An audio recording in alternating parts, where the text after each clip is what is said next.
हाँ जी बच्चों, देखो पिछले सैशन ਦੇ ਵਿੱਚ ਆਪਾਂ ਪੜ੍ਹ ਕੇ ਆਏ ਹਾਂ ਰੀਫ੍ਰੈਕਸ਼ਨ ਥਰੂ ਅ ਸਫੈਰੀਕਲ ਰੀਫ੍ਰੈਕਟਿੰਗ ਸਰਫੇਸ। तो ਸਫੈਰੀਕਲ ਰੀਫ੍ਰੈਕਟਿੰਗ ਸਰਫੇਸਿਸ ਦੋ ਤਰ੍ਹਾਂ ਦੇ ਹੋ ਸਕਦੇ ਨੇ, ਕਨਵੈਕਸ ਸਫੈਰੀਕਲ ਰੀਫ੍ਰੈਕਟਿੰਗ ਸਰਫੇਸ ਐਂਡ ਕੌਨਕੇਵ ਸਫੈਰੀਕਲ ਰੀਫ੍ਰੈਕਟਿੰਗ ਸਰਫੇਸਿਸ। ਠੀਕ ਹੈ, तो ਉਹਦੇ ਆਪਾਂ ਰੀਫ੍ਰੈਕਸ਼ਨ ਦੀ ਇਕੁਏਸ਼ਨ ਡਿਰਾਈਵ ਕੀਤੀ ਸੀ। ਅੱਜ ਆਪਾਂ ਕਰਾਂਗੇ ਲੈਂਸ। ਲੈਂਸਿਸ ਕੀ ਹੁੰਦਾ? ਦੇਖੋ ਬੱਚੋ, ਸਫੈਰੀਕਲ ਰੀਫ੍ਰੈਕਟਿੰਗ ਸਰਫੇਸ ਆਪਾਂ ਪੜ੍ਹਿਆ ਸੀ। ਸਪੋਜ਼ ਆਪਣੇ ਕੋਲ ਆ ਇੱਕ ਸਫੈਰੀਕਲ ਰੀਫ੍ਰੈਕਟਿੰਗ ਸਰਫੇਸ ਹੈ, ਕਨਵੈਕਸ ਸਫੈਰੀਕਲ ਰੀਫ੍ਰੈਕਟਿੰਗ ਸਰਫੇਸ। ਇੱਥੇ ਆਬਜੈਕਟ ਰੇਅਰ ਮੀਡੀਅਮ 'ਚ ਪਿਆ, ਰੇ ਆਫ ਲਾਈਟ ਰੇਅਰ ਮੀਡੀਅਮ ਤੋਂ ਡੈਂਸਰ ਮੀਡੀਅਮ 'ਚ ਜਾਂਦੀ ਹੈ, ਬੈਂਡਸ ਟੁਵਰਡਸ ਦਾ ਨਾਰਮਲ। ਇੱਥੇ ਇਮੇਜ ਬਣਦੀ ਹੈ, ਡੈਂਸਰ ਮੀਡੀਅਮ 'ਚ ਇਮੇਜ ਬਣਦੀ ਹੈ ਨਾ। तो जे असी की कर लीए कि दो सफेरिकल रिफ्रैक्टिंग सरफेस ले लीए, ऐदा दोनों पासे सफेरिकल रिफ्रैक्टिंग सरफेस। आ पोल क्या सी? इत्थे दो पोल हो जाएंगे P1 एंड P2। पहले केस दे विच लाइट जा रही है, ऑब्जेक्ट है rare medium to denser medium. Second case दे विच जिथे भी लाइट जाएगी उस मतलब उस तो बाद denser to rare medium. Double refraction का केस आ गया। तो लेंसिस की होंदा है, that is double refracting surface. हुण आ डिस्टेंस नूं घसा के इन्ना कर लो कि यह खत्म ही हो जाए, राइट। इनू घसा के आ बिल्कुल आ टॉप्स मिला लो तो ये की बन जाएगा कन्वैक्स लेंस। Convex lens. तो कन्वैक्स लेंस होंदा की है? It is nothing but a double refracting surface, double refracting convex surface. X Y ये दो पोल्स होंगे P1 एंड P2। तो ये पासे एक सेंटर ऑफ कर्वेचर इधर होंदा, ਇਹਦਾ ਇੱਕੋ ਰੇਡੀਅਸ ਆਫ ਕਰਵੇਚਰ ਹੁੰਦਾ। ਤੇ ਜੇ ਇਦਾਂ ਡਬਲ ਰਿਫਰੈਕਟਿੰਗ ਸਰਫੇਸ ਹੋਣਗੇ ਤੇ ਇਹਦਾ ਮੰਨ ਲਓ C1 ਆ, ਇਹਦਾ ਇਧਰਲੇ ਪਾਸੇ C2 ਹੈ, तो we will have two radius of curvature. ਹੁਣ ਇਸ ਕੇਸ ਕੀ ਹੋ ਜਾਏਗਾ? ਸੈਂਟਰ ਆਫ ਕਰਵੇਚਰ XP1y ਦਾ ਇਧਰਲੇ ਪਾਸੇ ਹੋ ਜਾਏਗਾ, XP2y ਦਾ C2 ਇਧਰਲੇ ਪਾਸੇ ਹੋਏਗਾ। तो we have two radius of curvature R1 and R2। ਇਹ ਕੀ ਹੋ ਗਿਆ ਸਾਡੇ ਕੋਲ? ਕਨਵੈਕਸ ਲੈਂਸ, ਜਾਂ ਇਸ ਨੂੰ ਅਸੀਂ ਡਬਲ ਕਨਵੈਕਸ ਲੈਂਸ ਵੀ ਕਹਿੰਦੇ ਆ ਕਿਉਂਕਿ ਦੋਨੋਂ ਪਾਸੇ ਕਨਵੈਕਸ ਹੈ। ਤੇ ਇਹ lens this is called double convex lens. ਤੇ ਜੇ ਦੋਨੋਂ ਪਾਸੇ ਸਾਡੇ ਕੋਲ ਕਨਕੇਵ ਸਰਫੇਸ ਹੋ ਜਾਏ ਤੇ ਇਹ ਕਿਹੜੀ ਸਰਫੇਸ ਹੋ ਜਾਏਗੀ? ਡਬਲ कनकेव सरफेस, या सिंपल आप कनकेव लेंस भी कह देंगे। जे बच्चों एक पासे प्लेन है एक पासे कन्वैक्स है, फिर इसनों कहने प्लेनो कन्वैक्स लेंस। ठीक है, या फिर ये हो जाएगा केस अपने को प्लेनो कनकेव लेंस। तो लेंस का बच्चों एवं ही हो सकता, एक पासे कनकेव तो दूजे पासे कन्वैक्स। एक कड़ा केस हो जाएगा कनकेवो कन्वैक्स लेंस, कनकेवो कन्वैक्स लेंस। ठीक है, या एक पासे कन्वैक्स, पहला कन्वैक्स फिर कनकेव, इनू लिख देंगे कन्वैक्सो concave lens. These are the all types of lenses. हाँ जी, तो याद रखियो ये बच्चों दो पोल्स होंगे ने P1 एंड P2। तो डिस्टेंस कितों मेजर करांगे? दो पोल्स के विचकारला जिहड़ा पॉइंट होंदा है P1 एंड P2 ते बिल्कुल सेंट्रल पॉइंट होंदा है, that is called optical centre. ये टर्मिनोलॉजी है लेंस की, ऑप्टिकल सेंटर। तो distance are always measured from the optical centre. तो मैं थानू पहले ही दसिया there are two radius of curvature R1 and R2। ठीक है, उसी तरह का प्रिंसीपल फोकस होंदा, focus principal focus principal focus ਕੀ ਹੁੰਦਾ, ਜਿਵੇਂ ਆ ਲੈਂਸ ਹੈ, ਜਿਹੜੀਆਂ ਪ੍ਰਿੰਸੀਪਲ ਐਕਸਿਸ ਦੇ ਪੈਰਲ ਰੇਜ਼ ਹੈ ਇਹ ਇੱਕੋ ਪੁਆਇੰਟਸ ਤੋਂ ਬਾਅਦ ਰਿਫਰੈਕਸ਼ਨ ਤੋਂ ਬਾਅਦ ਪਾਸ ਕਰਦੀਆਂ ਨੇ, ਉਸ ਪੁਆਇੰਟ ਨੂੰ ਅਸੀਂ ਪ੍ਰਿੰਸੀਪਲ ਫੋਕਸ ਕਹਿੰਦੇ ਆ। ਇਹ ਤਾਂ ਹੈ convex lens, double convex lens ਦੇ ਕੇਸ ਦੇ ਵਿੱਚ। ਲੇਕਿਨ ਜੇ ਇਹੀ ਕਨਕੇਵ ਲੈਂਸ ਹੈ, ਕਨਕੇਵ ਲੈਂਸ ਇਹ ਕਨਵਰਜਿੰਗ ਲੈਂਸ ਹੁੰਦਾ, ਕਨਵੈਕਸ ਲੈਂਸ ਕਨਵਰਜਿੰਗ ਲੈਂਸ ਕਿਉਂ? ਕਿਉਂਕਿ ਇਹ ਰੇਜ਼ ਨੂੰ ਕਨਵਰਜ ਕਰ ਦਿੰਦਾ, ਇਕੱਠਾ ਕਰ ਦਿੰਦਾ। ਲੇਕਿਨ ਕਨਕੇਵ ਲੈਂਸ ਨੂੰ ਕੀ ਕਹਿੰਦੇ ਆ? ਡਾਈਵਰਜਿੰਗ ਲੈਂਸ। ਇਹ ਕੀ ਕਰਦਾ ਹੈ? ਰੇਜ਼ ਨੂੰ ਡਾਈਵਰਜ ਕਰ ਦਿੰਦਾ, ਖਿੰਡਾ ਦਿੰਦਾ। ਤੋ ਪ੍ਰਿੰਸੀਪਲ ਐਕਸਿਸ ਦੇ ਜਿਹੜੇ ਪੈਰਲਲ ਰੇਜ਼ ਨੇ ਰੀਫਰੈਕਸ਼ਨ ਤੋਂ ਬਾਅਦ ਇੱਦਾਂ ਖਿੰਡ ਜਾਂਦੇ ਨੇ ਕਿ ਇਹਨਾਂ ਨੂੰ ਐਕਸਟਰਾਪੋਲੇਟ ਕਰ ਲਈਏ ਤੇ ਇਹ ਇੱਧਰਲੇ ਪਾਸੇ ਵਾਲੇ ਫੋਕਸ ਤੋਂ ਪਾਸ ਕਰਦੀਆਂ ਹੋਈਆਂ ਨਜ਼ਰ ਆਉਣ। ਠੀਕ ਹੈ ਬੱਚੋ, ਇਹ ਹੈ ਆਲ ਅਬਾਊਟ ਲੈਂਸਿਸ। ਠੀਕ ਹੈ, ਤਾਂ ਇਹ ਤੁਹਾਨੂੰ ਇੰਨਾ ਕੁ ਪਤਾ ਹੋਣਾ ਚਾਹੀਦਾ। ਤੋ ਅੱਜ ਜਿਹੜਾ ਮੇਨ ਟੌਪਿਕ ਹੈ ਇਹਦੇ 'ਚ ਕੁਝ ਨਹੀਂ ਆਉਂਦਾ, ਤਾਂ ਜਨਰਲ ਨੌਲੇਜ ਹੀ ਹੈ। ਅੱਜ ਦਾ ਜਿਹੜਾ ਮੇਨ ਟੌਪਿਕ ਹੈ, ਮੇਨ ਲੈਕਚਰ ਹੈ, ਉਹ ਹੈ that is very very very important. ਜਿੰਨੀ ਵਾਰ ਮੈਂ ਇੱਥੇ ਵੀ ਲਿਖਾਂ ਓਨਾ ਹੀ ਥੋੜਾ ਹੈ।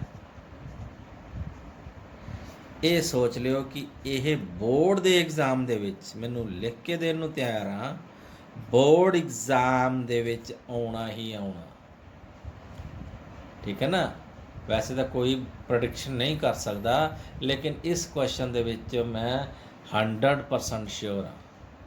100 ਤਾਂ ਨਹੀਂ, ਮੈਂ ਕਹਿੰਦਾ 90% ਪਲੱਸ ਸ਼ੋਰ ਹਾਂ ਕਿ ਇਹ ਤੁਹਾਡੇ ਐਗਜ਼ਾਮ ਦੇ ਵਿੱਚ ਆ ਜਾਣਾ। 3 ਸੈੱਟ ਦੇ ਵਿੱਚ, 1 ਸੈੱਟ ਦੇ ਵਿੱਚ ਤਾਂ ਹੁਣ ਤੱਕ ਸੈੱਟ ਦੇ ਵਿੱਚ ਫਰਕ ਹੀ ਪੈ ਗਿਆ। ਇਹ ਕੁਐਸਚਨ ਦੀ ਨੰਬਰਿੰਗ ਹੀ ਚੇਂਜ ਹੁੰਦੀ ਹੈ। ਮੈਕਸਿਮਮ ਪੋਸੀਬਿਲਿਟੀ ਚਾਂਸਿਸ ਹੈ ਪੁੱਤਰ, ਇਹਨੂੰ ਚੰਗੀ ਤਰ੍ਹਾਂ ਕਰ ਲਿਓ। Lens maker formula very important. Okay, let's do that. तो बच्चों लेंस मेकर फार्मूले ਦੇ ਵਿੱਚ ਸਭ ਤੋਂ ਪਹਿਲਾਂ ਤਾਂ new Cartesian sign convention, new Cartesian sign convention ਕਿਹੜੀਆਂ ਨੇ? ਸਭ ਤੋਂ ਪਹਿਲੀ sign conventions, all the distances are measured from the optical center। मैं लिख नहीं रहा, सुन लो क्योंकि टाइम बहुत लग जाना। all the distances are measured from the optical center। C तो मेजर किते जाते हैं? पहला पोल तो मेजर करते सी, चाहे ਆਪਾਂ ਕੇਸ ਕੀਤਾ ਮਿਰਰ ਦੇ ਵਿੱਚ ਜਾਂ ਸਫੈਰੀਕਲ ਰਿਫਰੈਕਟਿੰਗ ਸਰਫੇਸ ਦੇ ਵਿੱਚ। ਹੁਣ ਇੱਥੇ ਦੋ ਪੋਲ ਆ ਜਾਂਦੇ ਨੇ, P1 ਐਂਡ P2, ਲੇਕਿਨ ਇੱਥੇ ਅਸੀਂ ਸੈਂਟਰ ਉਹਦਾ ਮੀਨ ਕੱਢ ਲੈਣੇ ਆ, ਆਪਟੀਕਲ ਸੈਂਟਰ ਤੋਂ ਮੈਜਰ ਕਰਦੇ ਨੇ। Number 2, all the distance measured in the direction of incident light are taken as positive, otherwise negative। ਜਿਹੜੀ ਤਾਂ ਦੂਰੀ ਇੰਸੀਡੈਂਟ ਲਾਈਟ ਦੇ ਲੌਂਗ ਮੈਜਰ ਕਰ ਰਹੇ ਹਾਂ ਉਹ ਪੋਜ਼ਿਟਿਵ ਹੋ ਜਾਏਗੀ। ਜਿਹੜੀ ਆਪੋਜ਼ਿਟ ਟੂ ਦਾ ਇੰਸੀਡੈਂਟ ਲਾਈਟ, ਕਿਉਂਕਿ ਇੰਸੀਡੈਂਟ ਲਾਈਟ ਇਸ ਡਾਇਰੈਕਸ਼ਨ ਜਾ ਰਹੀ ਹੈ, ਇਸ ਡਾਇਰੈਕਸ਼ਨ ਮਤਲਬ ਖੱਬੇ ਤੋਂ ਸੱਜੇ ਜਿਹੜੀ ਦੂਰੀ ਮੈਜਰ ਕਰਾਂਗੇ ਉਹ ਪੋਜ਼ਿਟਿਵ ਹੋਏਗੀ, ਜਿਹੜੀ ਸੱਜੇ ਤੋਂ ਖੱਬੇ ਮੈਜਰ ਕਰਾਂਗੇ ਉਹ ਨੈਗੇਟਿਵ ਹੋਏਗੀ। ਨੰਬਰ 3, ਫॉर ਕਨਵੈਕਸ ਲੈਂਸ, ਜਿਵੇਂ ਆ ਕਨਵੈਕਸ ਲੈਂਸ ਦਿਖਾਇਆ, this is for convex lens case.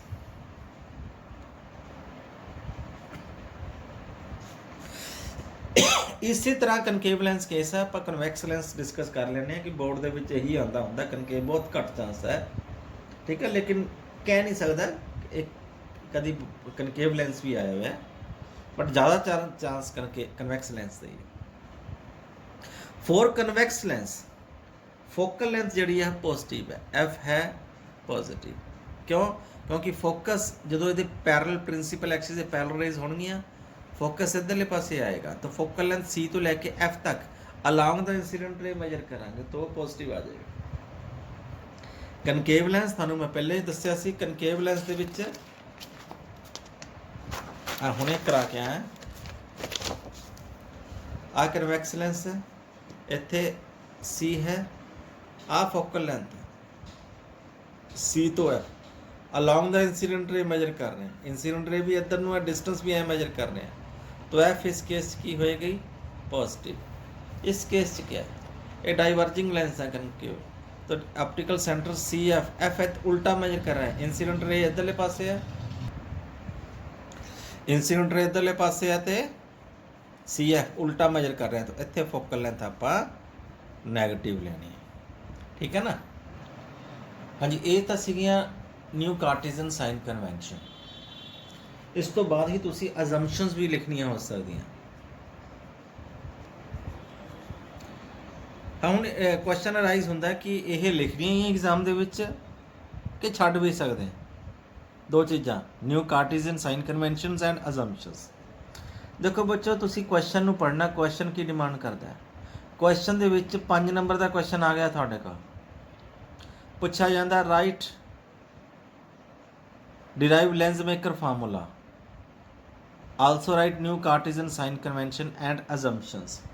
5 number का क्वेश्चन है, सोच लो। 1 नंबर की साइन कन्वेंशनस है, 1 नंबर की अजम्पशन है, घट्टो घट्ट 2 नंबर की डेरीवेशन है, तो 1 नंबर की रे डायग्राम है। Very important ray diagram. देखो बच्चों, मैं जिवें साफ साफ बनाई है, काफ़ी टाइम लग के बनाई है। जे तुसीं बना सकते हो पेन नाल बना लियो, लेकिन स्केल यूज़ करना है इसनूं। ऐ नहीं है कि रफ जिहा बना लो। बट जे तुहानूं लगदा कि पेन नाल तुसीं साफ नहीं बना सकते, तो पेंसिल नाल बना लिओ। ਤੁਸੀਂ ਪੈਨ ਯੂਜ਼ ਕਰਦੇ ਹੋ ਬੋਰਡ ਦੇ ਪੇਪਰ ਦੇ ਵਿੱਚ, ਉਹਦਾ ਕੋਈ ਉਹ ਨਹੀਂ ਹੈ ਕਿ ਤੁਹਾਡੇ ਮਾਰਕਸ ਨਹੀਂ ਕੱਟੇ ਜਾਣੇ, ਬਟ ਇਹ ਹੋ ਜਾਂਦਾ ਕਿ ਜੇ ਗਲਤ ਹੋ ਗਿਆ ਤਾਂ ਮਿਟਾਇਆ ਨਹੀਂ ਜਾ ਸਕਦਾ, ਹੈ ਨਾ। ਇਹ ਨਹੀਂ ਹੈ ਕਿ ਪਹਿਲਾਂ ਪੈਨਸਿਲ ਨਾਲ ਬਣਾ ਲਓ ਤਾਂ ਫਿਰ ਤੁਸੀਂ ਉਹਨੂੰ ਪੈਨ ਨਾਲ ਪੱਕਾ ਕਰਦੇ ਰਹੋ। ਇੰਨਾ ਟਾਈਮ ਨਹੀਂ ਹੁੰਦਾ ਬੋਰਡ ਦੇ ਐਗਜ਼ਾਮ ਦੇ ਵਿੱਚ। ਇੱਕ ਵਾਰ ਬਣਾਉਣਾ ਇਹਨੂੰ ਸਾਫ਼ ਸੁਥਰੇ ਤਰੀਕੇ ਨਾਲ, ਸਕੇਲ ਯੂਜ਼ ਕਰਕੇ, ਪ੍ਰੋਪਰ ਸਕੇਲ ਤੋਂ। 1 ਨੰਬਰ ਦੀ ਡਾਇਗਰਾਮ ਹੈ, ਲੇਬਲਿੰਗ ਕਰਨੀ ਹੈ ਜਿਵੇਂ ਮੈਂ ਲੇਬਲਿੰਗ ਕੀਤੀ ਹੈ। X P1 Y, x P2 Y, P1 और P2 दो पोल्स ने। ठीक है, चलो डायग्राम मैं बाद एक्सप्लेन करता, पहले अजम्पशनस एक्सप्लेन कर दी। अजम्पशनस सब तो पहली अजम्पशनस मैं नहीं लिखन जा रहा क्योंकि टाइम फिर बहुत लग जाएगा, लंबी हो जाएगी वीडियो। पहली अजम्पशन है lens is very thin. Lens is very thin, इन्ना थिन है कि P1 और P2 are very close to each other. तो ਜਿਹੜੀਆਂ ਦੂਰੀਆਂ ਪੀ ਪੋਲ ਤੋਂ ਮੈਜਰ ਕਰਦੇ ਸੀ, P1 और P2 ਤੋਂ ਮੈਜਰ ਕਰਦੇ ਸੀ, ਉਹ ਆਪਾਂ ਆਪਟੀਕਲ ਸੈਂਟਰ ਤੋਂ ਮੈਜਰ ਕਰ ਸਕਦੇ ਹਾਂ, ਰਾਈਟ। ਕਿਉਂਕਿ ਰੇਡੀਅਸ ਆਫ ਕਰਵੇਚਰ ਪਹਿਲਾਂ ਆਪਾਂ ਰਿਫਰੈਕਸ਼ਨ ਵਾਲੇ ਕੇਸ 'ਚ P1 C1 ਕਿਹਾ ਸੀ, R1, ਹੁਣ ਉਹ C1 ਵੀ ਲਿਖ ਸਕਦੇ ਹਾਂ, radius of curvature. Second, aperture is very small. Aperture ਹੁੰਦੀ ਆ ਵਿਡਥ, ਮੋਟਾਈ ਲੈਂਸ ਦੀ, ਇਹ ਵੈਰੀ ਸਮਾਲ। ਇਹਦੇ ਨਾਲ ਕੀ ਫਾਇਦਾ ਹੁੰਦਾ ਕਿ ਆ ਜਿਹੜੇ ਇੰਸੀਡੈਂਟ ਰੇ ਹੈ, ਇਮੇਜ ਰੇ ਹੈ, ਨਾਰਮਲ ਹੈ, they makes a very small angle with the principal axis, alpha, beta and gamma, याद करो, they makes a very small angle. Third assumption क्या है कि object is a point like object, बिंदु size object है, the image is also a point like image. चौथी assumptions क्या है, incident ray refracted ray make small angle with the principal axis। ठीक है जी, ये सीगे अपने कोल assumptions। नो हम डेरीवेशन शुरू करते हैं आप। हाँ जी, डेरीवेशन करने तो पहला मैं थोड़ा डायग्राम में एक्सप्लेन कर देना। ये डबल रिफ्रैक्टिंग सरफेस है x P1Y and x P2Y, वो ऑब्जेक्ट है। हुण फर्स्ट रिफ्रैक्टिंग सरफेस है जी एक्स P1Y, ਉਹਦਾ सेंटर ऑफ करवेचर दिखाया हुआ C1। P1 C1 ਨੂੰ ਅਸੀਂ रेडियस ऑफ करवेचर कहने हैं, बट assumption है कि P1 and C are very close to each other, तो C distances are always measured from the optical center, तो C1 ਨੂੰ मैं R1 लिखिया हुआ ਤੁਹਾਡੇ सामने, राइट। तो ऑब्जेक्ट है अपने को रेयर मीडियम ਦੇ ਵਿੱਚ, ਇਹਦਾ रिफ्रैक्टिव इंडेक्स है μ1, जा रही है डेंसर मीडियम 'ਚ, ਇਹਦਾ रिफ्रैक्टिव इंडेक्स है μ2। सैकेंड रिफ्रैक्टिंग सरफेस में बच्चे भूल जाओ, एक्स P2Y इग्नोर कर दो, समझ लो ये उवें ही है पूरा केस। ओहो, कन्वैक्स रिफ्रैक्टिंग सरफेस वाला। हुण रे ऑफ लाइट जाएगी, आ नॉर्मल आ गया, ਇਹਦੇ ਨਾਲ it will bends towards the normal, झुकेगी। I1 ਇਹਦੀ इमेज बन गई ऑब्जेक्ट की, CO हो गया ऑब्जेक्ट डिस्टेंस U, ठीक है, ਇਹਦੀ इमेज बन गई V'। तो एक्स P1Y रिफ्रैक्टिंग सरफेस की इमेज कितने बन रही है, I1 ते, राइट। हुण सैकेंड रिफ्रैक्टिंग सरफेस आ गई राज एक्स P2Y। हुण जिहड़ी I1 है सैकेंड रिफ्रैक्टिंग सरफेस वास्ते वर्चुअल ऑब्जेक्ट का काम करेगी। ਹੁਣ ਸੈਕੰਡ ਕੇਸ ਯਾਦ ਕਰੋ ਜਿਹੜਾ ਤੁਹਾਨੂੰ ਕਰਾਇਆ ਸੀ when light moves from denser medium to rare medium। ਹੁਣ ਵਾਪਸ mu2 to mu1 ਜਾ ਰਹੀ ਹੈ। ਹੁਣ ਜਿਹੜਾ v1 ਹੈ ਪਹਿਲੇ ਵਾਸਤੇ ਉਹ ਇਮੇਜ ਡਿਸਟੈਂਸ ਸੀ, लेकिन सेकेंड रिफ्रैक्टिंग सरफेस वास्ते वो ऑब्जेक्ट डिस्टेंस हो जाएगा, v1 will called object distance. तो फर्दर आ हो जाएगा c2 सेकेंड रिफ्रैक्टिंग सरफेस का रेडियस ऑफ कर्वेचर। हुन लाइट जा रही है डेंसर मीडियम तो रेयर मीडियम, वो सीधी जान की बजाय ये bends away from the normal. सीधी जा रही सी ना, देखो ए तो बी सीधी जा रही सी, हुन नॉर्मल वाल नहीं चुकनी क्योंकि डेंसर तो रेयर मीडियम जा रही है ते नॉर्मल तो उल्टे पासे झुकेगी, परले पासे झुकेगी। तो सी आई क्या बन गया यदि इमेज, तो v1 बन जाएगा सेकंड रिफ्रैक्टिंग सरफेस वास्ते ऑब्जेक्ट डिस्टेंस एंड सी आई क्या बन जाएगा इमेज डिस्टेंस। आ बड़ी इंपॉर्टेंट चीज़ है, ठीक है। तो ये स्टैप्स तुसी याद रखने हैं। इसे स्टैप्स दे विच आपां डेरिवेशन स्टार्ट करते हैं। सब तो पहला तुसी लिखना भी है रिफ्रैक्शन at xp1y, xp1y आवल xp1 and y, क्योंकि ray of light rare medium तो डेंसर मीडियम च जा रही है। यदि डेरिवेशन आप कर चुके हैं, that is minus of mu1 upon u, object distance u है, प्लस केड़े मीडियम जा रही है mu2 अपॉन इमेज डिस्टेंस है यदि मैं दसिया v1 is equal to mu2 minus mu1 upon r1, right? Give this question number 1। क्योंकि लाइट रेयर मीडियम तो डेंसर मीडियम जा रही है, रेयर मीडियम की डेंसर मीडियम की डेरिवेशन थानू कराई है, उन्होंने देखो आ डेरिवेशन है उत्थे इमेज डिस्टेंस v लिखा सी, इत्थे मैं v1 या v डैश लिख लूँ। Radius of curvature first refracting surface का r1 लिखा। Okay, now refraction at second refracting surface, refraction at xp2y। हुण जो xp2y दे विच रे ऑफ लाइट ट्रैवल करती है, हुण ये डेंसर मीडियम तो रेयर मीडियम से जा रही। हुण तुहानूं याद कराओ मैं कराया सी जो डेंसर मीडियम तो रेयर मीडियम वाला केस आ जाए, उदों जिथे mu1 है उत्थे mu2 कर दो, जिथे mu2 उत्थे mu1 कर दो, ठीक है। हुण मैं की कर रहा माइनस ऑफ mu2 अपॉन, हुण इमेज डिस्टेंस सैकेंड वास्ते ऑब्जेक्ट डिस्टेंस का v1 है, क्योंकि जी पहली रिफ्रैक्शन सरफेस की इमेज डिस्टेंस है वो सैकेंड रिफ्रैक्टिंग सरफेस वास्ते ऑब्जेक्ट का काम करती है, तो मैं इत्थे v1 लिख सकता plus mu1 upon v is final image distance, that is equal to ऊपर लिखांगा mu1 की थां ते mu2 तो थले mu2 की थां ते mu1 डिवाइडेड बाय, हुण रेडियस ऑफ कर्वेचर क्या आ गया r2 आ वाला, ठीक है जी। इनू मैं लिख सकता, इनू माइनस बाहर कट के mu2 minus mu1 upon r2 give this equation number 2। Simple है जी, समझ आ गई, यही स्टेप है मेन, था अगे तो कुछ है नहीं। एडिंग, फिर लिखना एडिंग इक्वेशन 1 एंड 2। बच्चों आ दो स्टैप्स नू तुसी चंगी तरह याद रखना। स्टैप्स समझ आ गया, बहुत वधिया। नहीं समझ आया तो जिद्दे मैं स्कूल आया इनू लैके मेरे को दोबारा आ जाए, तुहानूं उदों चंगी तरह समझा दांगा, गारंटी है मेरी। लेकिन ये दो स्टैप नहीं भुलने तुसी एग्जाम च, जे ये भुल गए तो गा डेरिवेशन नहीं होनी। जे ये तुहानूं समझ आ गए, इस तो बाद डेरिवेशन च रहा ही कुछ नहीं, डेरिवेशन ही खत्म है। आ दो स्टैप्स है मेन है, उस तो बाद इन्हूं ऐड करना। जो ऐड करोगे देखो ध्यान नाल, आ चीज़ इहदे नाल कट्टी जाएगी, आ प्लस mu2 upon v1 है, ये माइनस mu2 upon v1 है, ये दोनों कट्टे जाएंगे। की रह गया अपने को minus of mu1 upon u plus of mu1 upon v is equal to इधरले पासे क्या है mu2 minus mu1 upon r1, इधरले पासे है minus of mu2 minus mu1 upon r2। Common ले लो इन्हों चो, mu2 माइनस mu1 कॉमन आ जाएगा, bracket 1 upon r1 minus 1 upon r2, बस डेरिवेशन खत्म हो चुकी। डेरिवेशन कोई दम नहीं रहा। आह mu1 कॉमन लैके इहदे थले डिवाइड कर,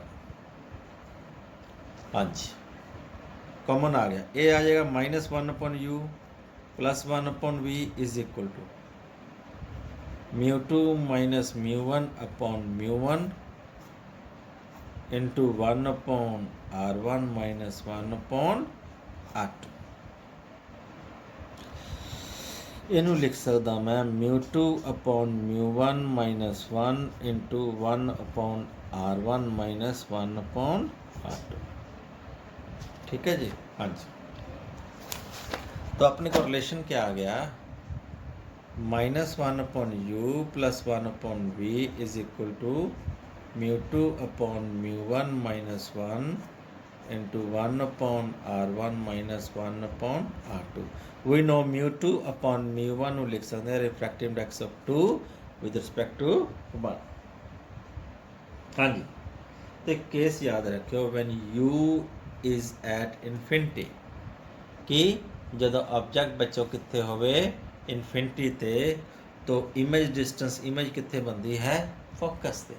put u infinity v f minus 1 upon infinity plus 1 upon f is equal to μ2 with respect to 1 minus 1 into 1 upon r1 minus 1 upon r2। Something upon infinity बच्चों 0 हुंदा, तो अपने को लेंस मेकर फार्मूले की डेरिवेशन आ गई mu minus 1 into 1 upon r1 minus 1 upon r2। ये अपने को लेंस मेकर फार्मूले की डेरिवेशन आ गई। मीन्स μ2 विद रिस्पेक्ट टू μ1 नू मैं म्यू लिखता, that is refractive index of a denser medium with respect to rare medium. Rare medium जे एयर है तो एयर का रिफ्रैक्टिव इंडेक्स आप 1 ले लेने अप्रॉक्सीमेटली, तो म्यू लिखा जाएगा जो रेशियो थले 1 ना डिवाइड कर देंगे। बहुत इंपॉर्टेंट डेरिवेशन है बच्चे, ठीक है जी। इनू बार बार रिपीट करके लिख के देखना, जे नहीं समझ आई नैक्सट जिद्दे मैं स्कूल आया मेरे को दोबारा समझन आया, गारंटी थानू चंगी तरह समझा देंगे। तो इस तरह ही तुसी कनकेव लेंस की कर सकते हो, वो भी कोई मुश्किल वाली गल नहीं। हाँ जी, एक केस कहते इफ r1 एंड r2 बराबर हो जाए, r1 r2 बराबर हो जाए तो क्या 0 हो जाएगा, फोकल लेंथ इन्फिनिटी हो जाएगा? नहीं, गलत। सपोज डबल कन्वेक्स लेंस है कि दोनों पासे बराबर दा है, then you can write r1 is equal to r, उस केस r2 क्या लिखोगे माइनस ऑफ r, क्योंकि साइन बदल गया ना, r1 प्लस r होएगा, r2 उल्टे डायरेक्शन होएगा, कार्टेशियन साइन कन्वेंशन लावांगे वो माइनस r हो जाएगा। जो माइनस r पुट करांगे तो 1 अपॉन f की वैल्यू हो जाएगी mu minus 1 into 1 upon r plus 1 upon r। ठीक है, तो वो बन जाएगा नैचुरली 2 अपॉन r। ये स्पैशल केस है जो डबल कन्वैक्स लेंस दे विच। ठीक है बच्चों, हाँ यू कैन से कि जे लेंस ही इदां दा दोनों पासे रिफ्रैक्शंस r1 भी r है, r2 भी r ही बनती है क्योंकि दोनों एक पास है प्लेन। फिर हो जाएगा 1 अपॉन एफ की वैल्यू क्या आ जाएगी 0, तो फोकल लेंथ आ गया इन्फिनिटी। प्लेन गोगल्स नहीं होंदियां ਆਪਾਂ ਬਾਜ਼ਾਰ 'ਚ ਲੈਂਦੇ ਆ ਕਾਲੇ ਰੰਗ ਦੇ ਐਨਕਾਂ, ਉਹਦੇ 'ਚ ਲੈਂਸ ਥੋੜੀ ਹੁੰਦਾ, ਉਹਦੇ 'ਚ ਕੀ ਹੁੰਦਾ r1 ਅਤੇ r2 ਇਦਾਂ ਦੇ ਲੈਂਸ ਪਏ ਹੁੰਦੇ। ਲੈਂਸ ਨਹੀਂ ਹੁੰਦਾ, ਦੋਨੋਂ ਪਾਸੇ ਰਿਫਰੈਕਸ਼ਨ ਬਰਾਬਰ ਦੀ ਹੁੰਦੀ ਹੈ। ਲਾਈਟ ਕੀ ਹੈ ਉਹਦੇ 'ਚ ਕੀ ਹੈ, ਨਾ ਫੋਕਸ ਹੁੰਦੀ ਹੈ ਨਾ ਮਤਲਬ ਉਹ ਕਨਵਰਜ ਹੁੰਦੀ ਹੈ ਨਾ ਡਾਈਵਰਜ ਹੁੰਦੀ ਹੈ। ਨੋਰਮਲ ਲਾਈਟ ਜਿਵੇਂ ਪਹਿਲਾਂ ਸੀ ਉਵੇਂ ਟਰੈਵਲ ਕਰਦੀ ਰਹਿੰਦੀ ਹੈ। ਉਹ ਯਾਰ ਸਮਝ ਲਓ ਫੋਕਸ ਕਿੱਥੇ ਹੁੰਦੀ ਹੈ ਇਨਫਿਨਿਟੀ ਤੇ, ਇਨਫਿਨਿਟੀ ਤੇ ਜਾ ਕੇ ਫੋਕਸ ਹੋਣਾ, मतलब फोकस कितने होना है। ठीक है बच्चों, तो आ चीज़ इंपॉर्टेंट है derivation, this is very very important. मैं बार बार क्या है इसनू लिख लियो नोट्स में चंगी तरह। ये ना समझाया मेरे तो पूछो जरूर। ठीक है, थैंक यू, बहुत है नमस्ते, हैव ए नाइस डे।